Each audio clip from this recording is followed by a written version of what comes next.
My question is to Jen Robinson. Both the Prime Minister and the Leader of the Opposition have come out to call for Julian Assange's prosecution to come to an end. What has been the result of President Biden's cancellation of his Australian trip for this effort? And when can we expect Julian Assange to come back to Australia? Jen. Thank you for your question, and I have the same one. Julian Assange should be released immediately and brought home to Australia. This is an Australian citizen who has been under some form of restriction on his liberty for the past 13 years that I have been his lawyer. 13 years. He is in prison, facing 175 years in a US prison for award-winning publications for which he's won the Sydney Peace Prize, the Walkley Award for Most Outstanding Contribution to Journalism. We are grateful that we now have a government, Prime Minister Albanese, taking leadership on this issue. He is the first Prime Minister in that 13 years to call for Julian Assange's release. We're also grateful for the bipartisan support we now have from the coalition. So there's been a sea change here in Australia, but the question is, what will the United States government do about this? This is an Australian citizen whose health is failing. He is being kept away from his children. He's being kept in prison for revealing war crimes while the people who are responsible for those war crimes remain free. How much longer does this need to go on? And I also want to make sure that we make clear that the Australian public support has been so important. I go down to Canberra. We addressed a briefing room of MPs. It was packed out, standing room only, and all of them said the importance of being in that room was not only because he's an Australian citizen and the free speech implications of this case, but because their constituents are on the phone calling for this to happen. And so I think we now have unity in Australia, but the question is what the US government does with it. And the right thing to do with it is to drop the prosecution. Because what the United States is doing is prosecuting journalism. It is criminalising journalistic practices. It diminishes the moral authority of the United States to be able to raise free speech concerns with any other government. We've now got Russia using the US precedent, charging a Wall Street journalist, Evan Gershkovich, with espionage for the first time since 1987, off the back of what the US is doing to Julian Assange. We hear Chinese government officials saying, well, don't raise Cheng Li or other people in prison here because you guys are imprisoning Julian Assange.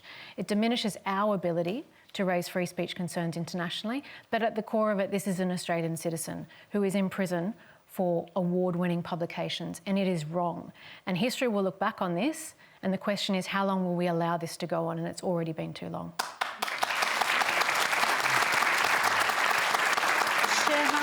Wondering what your thoughts are on this case and the obligation on the United States as a very close ally of Australia to hand this man over. So in South Asia, we watch, Julian Assange, divisive figure that he may be, he is a hero to many writers in South Asia because freedom of speech is not something we take for granted at all. And, you know, the period I was writing about in Seven Moons is about times when journalists were abducted and tortured and killed. And this happened throughout the war. And as recently as 10 years ago, even after the war, speaking truth about the past is dangerous. And you had cases where iconic editors were gunned down in broad daylight. And you're always conscious of this when you're writing, and I've been often asked why, if I'm writing detective novels, why there aren't any detectives in the novel. It's always the journalists who are the heroes.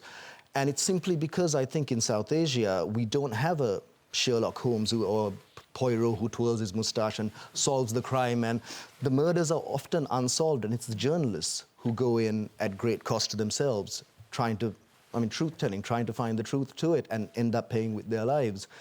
And for some reason, after 2015, Sri Lanka seemed to be emboldened. Maybe it was the rise of the internet, maybe it's because we had a government that restored press freedoms. But suddenly you had people literally on the street shouting abuse at these figures who we feared 10 years ago.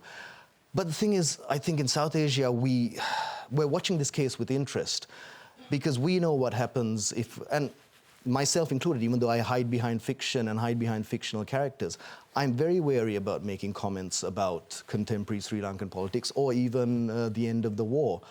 And so this luxury that you have, and the fact that journalism has been criminalized in our parts of the world, and so we are looking to you to see, and looking to the West to see how this case is prosecuted and how it ends up.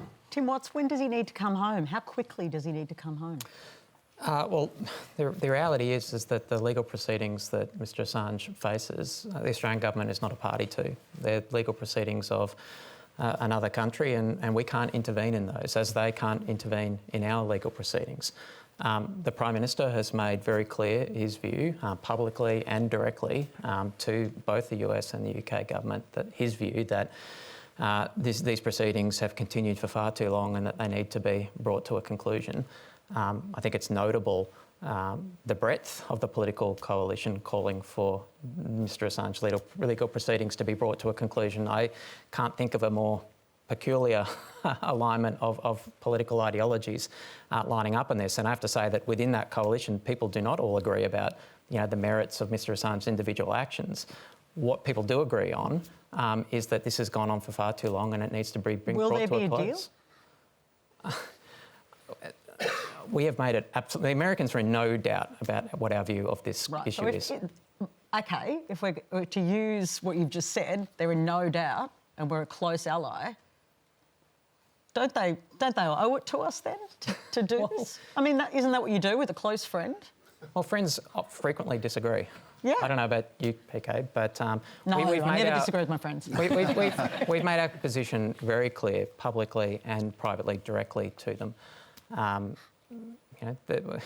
There's some of the cases that people draw analogies with, saying, that was brought to a close. That occurred at the end of legal proceedings. Mr Assange legal proceedings haven't come to a conclusion yet. That does sometimes present some constraints. But we have pursued the most effective way that we can see in order to make our case with the US government. OK, Kevin, there is an alliance absolutely on this issue. Peter Dutton has made it clear, for instance, that he thinks it's gone on too long. When does he need to be brought home? Does this need to happen immediately? Well, look, I mean, as has been said, this has been going on over for 10 years. And look, for my region, actually, he spent part of his childhood growing up in my region. So there's a personal connection with him in my community. So there's an overwhelming belief that something needs to happen. It needs to happen soon. This has gone on far too long. OK. Jen, you happy with that? Well, I would just say that we need to make sure that all of our MPs, the opposition, keeps the pressure on our government. We have had situations where the Australian government has resolved these cases. If the Australian government, the Howard government, was able to bring David Hicks home, he faced terrorism charges in the United States and was in Guantanamo Bay. We are talking about a journalist, a publisher, a member of the media union here in Australia, who is facing prosecution for publishing information, publishing truthful information. And the government needs to continue to make it the highest political priority.